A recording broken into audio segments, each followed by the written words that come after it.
what you teach compared to what or how you make them feel. You know, it's interesting. I think everybody's different, right? And this is what I love about a live audience. You can see the eye contact. Like if I come closer to the stage, to the front of the stage, I typically don't want to yell. Like I'm prior military ex-cop. I'm very verbose.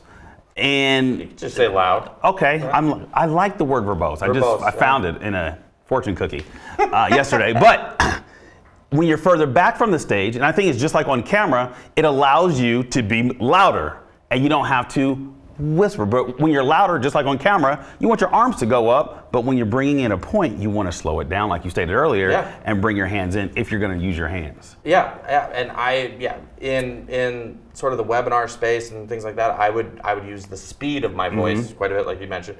Slow it way down when you're trying to emphasize something, and then when I'm trying to, build the momentum, start, hammering things and listing them off, and as far as what. The message I'm trying to get across to emphasize some emotion because definitely emotion. And I think, and I've seen a couple of the webinars. I mean, not live. I've seen one.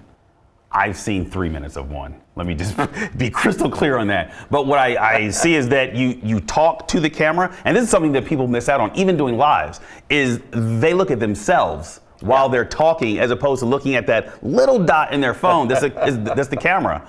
Like one of the exercises I want you to do while you're watching this, do a quick 10-second video of yourself talking, looking at yourself on your phone, and then do a 10-second video, just say your ABCs, looking at the actual camera.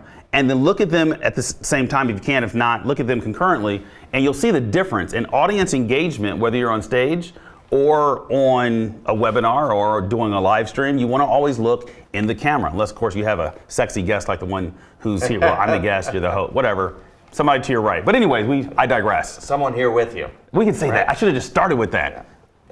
Absolutely, you could have. Yeah, I sure should have.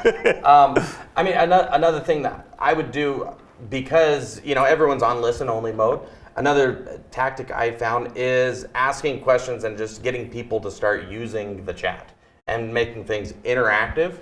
Right. Because again, it's drawing that feeling of being live with in a digital presence. That makes sense. I usually start a lot of them with, all right, so we have people on here from all around the world. Let's go ahead and list off some places where people are. Go ahead and fill into the chat wherever you're calling in from. You go through New York, Florida. Now, London. don't do that if you only have 4 people show up on your live. Like, don't try. And I've seen this before. We've all seen it. Don't try to make your webinar look grander than what it is. I did one last night. 4 people showed up. Judge your, you got to know your audience. Not going to ask that question. Yeah. I know. 2 of you are in New York. The other 2 are here in Phoenix. Like, I knew that. We all knew that. One of the things I do with a smaller audience is I make them get on camera. You make them turn on their cameras as well. Yeah, I make them, and you have to have a good pulse on your audience to be able to tell people what they're going to do. But at the end of the day, people like instruction. Yeah, that's absolutely true.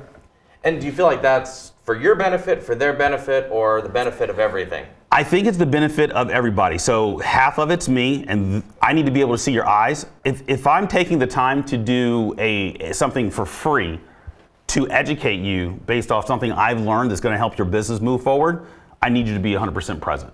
Sure. Right? I teach that in a lot of my coaching. But then on the flip side, I need you, the viewer, to own, hey, look, I need not to have distractions because I'm here to learn. And it's 30 minutes. Yeah, you definitely keep their engagement much higher. Now, you have hundreds of people show up on your webinars. Probably can't do that. Yeah. It would definitely complicate things. Smidge.